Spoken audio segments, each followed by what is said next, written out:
wacan oo wanaagsan daawadayaal meel walba oo aad dunida ka joogtaan kuna soo dhowaada ruushka oo qorsheynaya dagaal kale oo cusub oo ka duwan kan gumaca iyo rasaasta la isku ridayo. waxaanse ku xusuusinayaa daawada in halka aad naga daawanaysa ay tahay jubta wararka, waxaana ka codsanaynaa shargaraynta muuqaaladeena iyo like inaad saartaa, sabscribe-tana aad sii raacisaa. waxaasi oo dhanna waa codsayadeena, waana kaga mahad celinaynaa falcelintaada iyo sida aad muuqaaladeena had iyo jeeraal u daawataan ama aad ugu qayb qaadataan.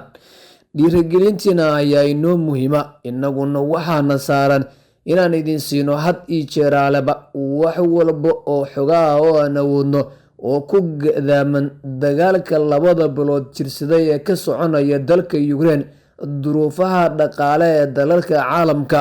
duqeymaha diyaaradaha dowladda Ruushka, dadka Ukraine oo durboba sii qaxaya aadayana dalalka kale, dalkii Ukraine oo daakum laga dhigaya iyo dekedihii dalka Ukraine oo gebi ahaanba daad ka qaaday, iyadoo diyaaradaha dagaalka ee dowladda Ruushkuna ay sii kordhinayaan duqeymaha qaawan, duqeymaha ay ku hayaan daaraha ay ku tuhmayaan in ciidamadooda lagu dulminayo.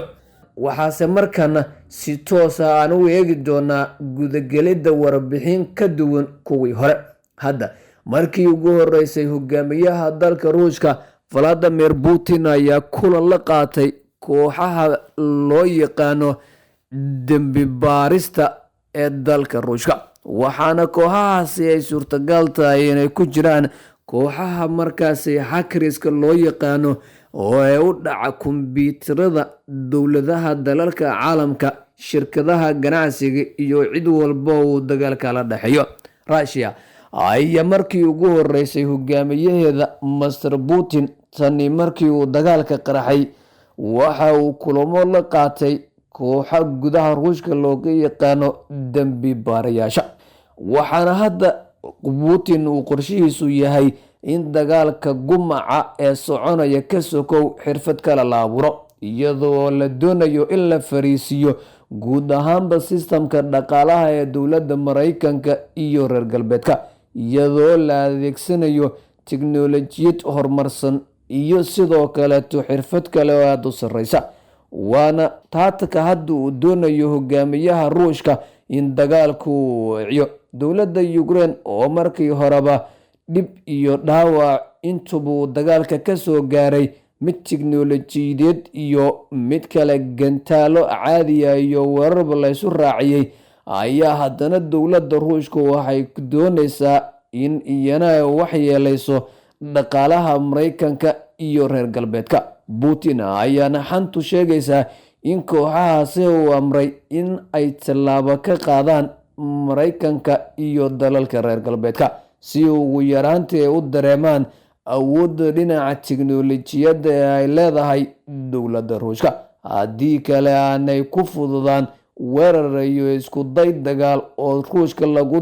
daansanayo. Putin inkastoo hadaladiisu aanay si toosa warbaahinta looga baahin, haddana muuqaalo ku saabsan isaga oo la shiraya kooxahaasi ayaa baraha bulshada ka soo muuqday, iyadoo dhinaca kalena dowladda Ruushku ay si weyn uga feejigan tahay weeraro lagu soo qaaday iyo sidoo kaleeto in gumaad loo geysto ciidamadeeda, iyada oo dhanka kalena ay xitaa jirto walaaca ku saabsan ee dowladda Ruushka oo iyana la warinayo inay adeegsan doonto hub nuclear oo aada u dhib badan, kaasoo ay adag tahay in ciidamada Ukraine ay si dhow uga hortagaan. laakiin haddii xitaa uu Ruushka uu adeegsado hub nuclear kan biologicalka iyo sidoo kaleeto uu howlgeliyo kooxo maafiya oo dhinaca kombiyuutarada iyo sistamka dowladda ee dhinaca internetka si wacan u bartay, waxaana haatan ay suurtagal tahay in dowladda Ruushku ay mar kale saaxiibadeedu iyo kooxaha maafida ah iyadoo ay taageerto ay qaadaan weeraro ka baxsan gudaha Ruushka. dhinaca kalena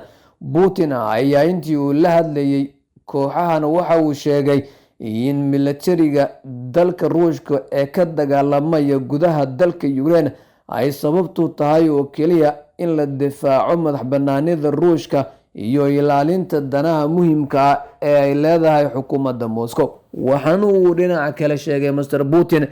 in hay-adaha sirdoonka ee Mareykanka iyo reer galbeedku ay qorsheynayaan afgembi iyo qaraxyo ka dhaca dalka Ruushka, kuwaasoo uu sheegay in hadda ay tahay in laga hortago haddii kale ay xaaladdu xumaan doonto. Waxaana Putin hadda uu diyaar garoobay dagaal dhinaca walba kaga yimaada saaxiibadiisa reer galbeedka, qaarka uu shidaalka siiyo iyo kuwa sida weyn u diidan intuba. Dowladda Ruushku mar walba waxay ku dadaalaysaa ilaalinta amnigeeda iyo muwaadiniinteeda. Waxaan idin sheegayaa in hay-adaha shisheeye ee FBI-da Mareykanka iyo kuwa la halmaala ay qorsheynayaan isku dayo lagu qarxinayo Ruushka, kuwaasoo ugu dambeyntiina dusha loo saaro buu yiri dad aan dembiga lahayn. Sidaa daraaddeed waxaa la idinka codsanayaa feejignaan dheeriya iyo inaad howlaha si dhaba u qabataan, ayaa laga soo xigtay hogaamiyaha dalka Ruushka. Hadda inkastoo dowladaha Mareykanka iyo Ruushku ay horeba u lahaayeen kooxo labada dhinacba si weyn uga adeega oo dhinaca internetka ku firfircoon, haddii dowladda Ruushku ay hadda bilowdo weerar la xiriira dhinaca internetka, taasi waxay noqon kartaa bilow kale iyo dagaal kale oo cusub, iyadoo markii horeba dowladda Ruushku lagu haminayay xukuumadda Ruushku lagu xaminayay in xitaa ay ku guuleysatay arbushaada doorashadii Mareykanka ee sanadkii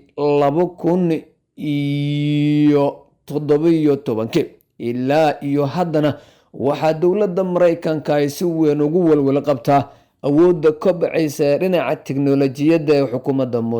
Moscowna waxay dadaal ku bixinaysaa in Mareykanka, NATO iyo reer galbeedka ay iska tiiriso inta ay awoodo, iyadoo la adeegsanayo sirdoonada dalalka. Ayaa haddana waxaa jira in Ruushku uu si weyn uga maagayo amaba uu ugu walwal qabo in mar unay soo weerari doonaan reer galbeedka iyo Mareykanka, markaas oo la filayo in Ruushka aan wax kale lagu weerarin ee waxa la isku salaamaaba ay noqdaan tiro nuclear ah oo lagu soo gamo Ruushka,